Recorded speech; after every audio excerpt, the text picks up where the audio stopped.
কিছু মান্য ছিল যেদিন জামাত নিষিদ্ধ হয়ে গেছিল। 1 তারিখে ভেবেছিলাম 50টা মামলা কোর্টের বারান্দায় কতদিন থাকবো মালিক, দয়া করে যদি তুমি পরিবেশ করে দাও, দয়া করে মালিক তুমি যদি পরিবেশ করে দাও। সেদিন নিয়ত করেছিলাম কিছু নিয়ে বাকি জীবনটা মাদ্রাসার সংরক্ষণে বিলিয়ে দেব। এই নিয়ত করে সেদিন সেজদায় পড়ে স্বামী স্ত্রী ছেলে মেয়ে নিয়ে সেজদায় পড়েছিলাম। 1 তারিখে নিষিদ্ধ হওয়ার পর ওই রাত্রে তাহাজ্জুদ করে বললাম, সর্বশক্তি নিয়োগ করে হলো আমি শিববাড়ি মোড়ে খুলনায় ছিলাম, পুরা পরিবার নিয়ে বললাম সব শাহাদাত বরণ করবো, বেঁচে থেকে লাভটা কি হবে? একটাই পথ, মালিক যদি আমাদের কিছু দেয়। বলেন আমিন।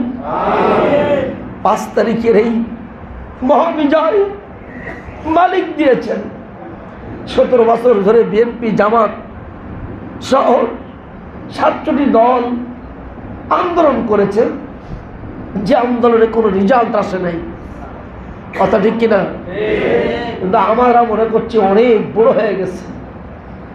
এই জন্য আমাদেরকে ভাবতে হবে মালিক যে নিয়ামত দিয়েছে 5 তারিখে, আলহামদুলিল্লাহ।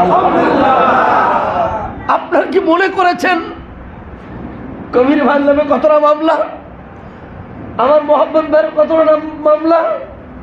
এক এক করে এখানে হিসাব করি মামলা। এখানে জেল কেটেছে আমার বড় ভাই আব্দুর রহমান, তার ভাই আব্দুল মান্নান, আমার ক্লাস ফ্রেন্ড আব্দুর রশিদ, আব্দুর রহমান এবং আব্দুল মান্নান, তারা 3 ভাই। 3 ভাইয়ের ভিতরে মেজো ভাই যে আব্দুল মান্নান সরাসরি আমার ক্লাস ফ্রেন্ড, স্ট্রোক করে কিছুটা কষ্টের মধ্যে খুলনায় আছে। এর মধ্যে আমি তার দেখেছি, এই আন্দোলন যখন হচ্ছিল তখন তার মধ্যে তার দেখা সাক্ষাৎ হয়েছে। এই পরিস্থিতির মধ্যেও মালিক আমাদেরকে বিজয় দিয়েছেন, আলহামদুলিল্লাহ। বিশ্বাস করেন, লাখো কোটি সুজুদ, লাখো কোটি সেজদা, কোর্টে আর যেতে হবে না, মামলা খেতে হবে না। এর চাইতে বড় চাওয়া, এর চাইতে বড় পাওয়া আর কি থাকতে পারে? আলহামদুলিল্লাহ। প্রতিশোধ চাই না, প্রতিশোধ চাই না।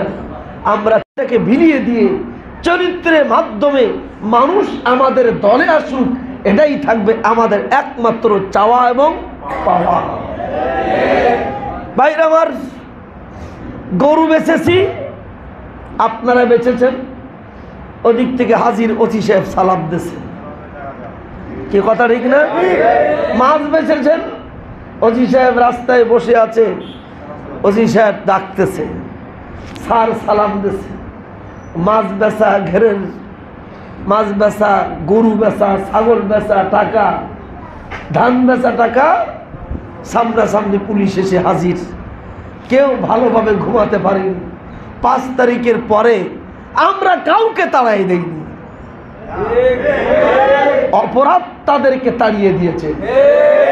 আবার ভাষাটা ব্যবহার করছি, আমরা কাউকে তাড়াইনি। কি তাড়াইছেন? অপরাধ তাকে তাড়িয়ে দিয়েছে, অর্থাৎ তারা যে অপরাধ করেছে সেই অপরাধ তাকে তাড়িয়ে দিয়েছে। সুতরাং অপরাধ তাকে তাড়িয়ে দিয়েছে, তোমার অপরাধ তোমাকে তাড়িয়ে দিয়েছে। ওই অপরাধ সংশোধন করে, ওই অপরাধ সংশোধন করে তুমি বাড়ি আসো, আমাদের আপত্তি নেই। আমরা তো তাড়াইনি। কি করেছো? কোনো পুলিশ তাড়াচ্ছে না, মানুষও তাড়ালো না, পলালে কেন? আমরা তো তাড়াইনি, কাউকে মারিনি, দৌড়ে মারলে কেন, পলালে কেন? তার মানে এমন কিছু করেছো যে কারণে তোমার অপরাধ তোমাকে তাড়িয়ে দিয়েছে। আমি ভাষাটা বলছি, তোমার অপরাধ, বলেন তো, বলেন আমার শব্দটা, তোমার অপরাধ তোমাকে তাড়িয়ে দিয়েছে। এই ভাষাটা যদি প্রয়োগ না করি তাহলে কি হবে জানেন? হুজুরা তাড়াচ্ছেন, ভেনপি তাড়াচ্ছেন, দামাত তাড়াচ্ছেন না, কেউ কারোর তাড়াচ্ছে না। ওই এমন অপরাধ করেছে, আমার 80 লাখ টাকা আমার নষ্ট করেছে, আমার 80 লাখ টাকা। 3 বার বিল্ডিং ভেঙেছে।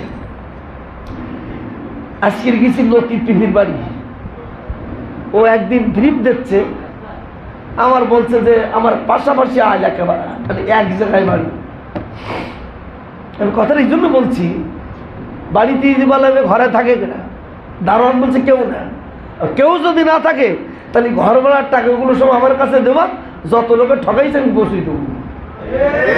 এই যে হুজুর একে থেকে তুমি বলি কেউ না, তাহলে ঘরে নিশ্চয় কেউ থাকে, সেটা কে থাকে? তা আমি মোবাইল নম্বর দেওয়ালাম, একটা শব্দ লিখবা সাতক্ষীরার শ্রেষ্ঠ সন্ত্রাস মাওলানা আহমদ আলী, এই সেই মোবাইল নম্বর দেখেছে, মেসেজটা পৌঁছবা। হুজুর এ কি বলছেন?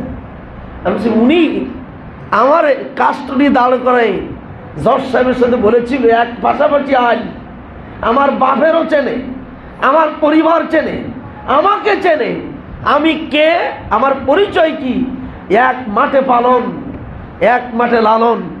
উনি কি করে বললেন সাতক্ষীরা শ্রেষ্ঠ সন্ত্রাস মাওলানা আহমদ আলী যদি জেলে না যায় শেখ হাসিনা একাই ফেলে দেবে? তো ওর দৃষ্টিতে যখন আমি শ্রেষ্ঠ সন্ত্রাসী, তো এখন আমার দাবি হলো সাতক্ষীরা জেলায় যত লোকের কাছ থেকে ও টাকা কালেকশন করেছে এই টাকাগুলো ঘর ভাড়ার টাকাতে দিয়ে দিতে হবে। স্পষ্ট কথা, কারণ তুমি তো নিজে আমার বলেছ আমি শ্রেষ্ঠ সন্ত্রাসী। রাত্রি কল 4-5 বার, বলে কাল 4 সময় আবার আসতেছে, 4 সময় আবার গেছি এসপির সাথে 3 ঘন্টা বৈঠক করেছি, করি বলে এসপি সাহেব আপনি তো ভালো মানুষ, অসুবিধা নেই, তবে আমার কলার থেকে কমপক্ষে 100 কোটি টাকা কালেকশন করা হয়েছে, একটা মুজিরার থেকে 100 কোটি টাকা নেওয়া হয়েছে, তালিকা করে পাচ্ছি 100 কোটি টাকা। 8000 লোক জেল খেটেছে একটা থানায়, একটা থানায় আমাদের নামে 271টা মামলা, একটা থানায় 8000 লোক মামলার আসামি, আমার নিজের নামে 50টা। আমি জানিও না এই ওসি বেজাত নামে একটা ওসি ছিল, এমদাদ, কি বললাম ওরা, আমি বলতাম ওসি বেজাত। আমি যখন কোর্টের মধ্যে আমার মামলা দিয়েছে সাতক্ষীরার যে কলাটুবি কলারোয়া কলাটুবির মামলায় আমি উকিল দিয়ে জেলের মধ্যে থাকা অবস্থা আমি 1 নম্বরে বোম মেরিয়ে আছি। তাই ডিসি সাহেবের বললাম, ডিসি সাহেব শেষে আপনিও আমার সাথে থাকলেন, কেন? আমি থাকলাম জেলের মধ্যে, প্রিয়জন ভ্যালদে জেলালা জেল সুপার আর ডিসি সাহেব যদি আমার না পাঠাইতো তাহলে তো আমি বোম মারতে পারতাম না, জেলের মধ্যে গেলাম কি? 207 নম্বর মামলার মনে করে দিচ্ছে একদম কলাটুবি করেছি, ওই মামলার আমি 1 নম্বর আসামি, আমি ছিলাম জেলের মধ্যে। ওটা তো দেলে ওমায়া দেখি তারপরের সপ্তাহে আমার নামের মামলা, ভারত থেকে অজ্ঞাত মহিলা সুদর্শনা মহিলা ধরে এনে পারাক্রমে মাওলানা আহমদের নেতৃত্বে ধর্ষণ করিয়া খুন করিয়া কেলাগাছি 16 নম্বর পিলারে সামনে লাশ রাখিয়াছি।